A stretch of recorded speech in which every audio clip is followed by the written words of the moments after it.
Persoalan sampah di Kota Ambon seolah tak ada habisnya. Pasalnya volume sampah setiap hari terus meningkat. Akibatnya membuat lingkungan menjadi kumuh. Hal ini terjadi akibat kurangnya kesadaran warga terhadap jam buang sampah.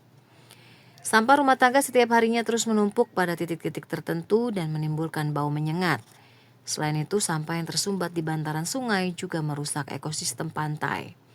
Menyikapi persoalan ini butuh kesadaran semua pihak, termasuk warga Kota Ambon yang mendiami bantaran sungai. Selain itu juga pedagang yang beraktivitas di pasar agar memiliki kesadaran tinggi untuk menciptakan lingkungan yang bersih, nyaman, dan harmoni bagi keindahan Kota Ambon dan juga kesehatan masyarakat. Pantauan TVRI di sejumlah aliran sungai dijumpai tebaran sampah masyarakat yang merusak pemandangan dan estetika Kota Ambon sebagai kota manise.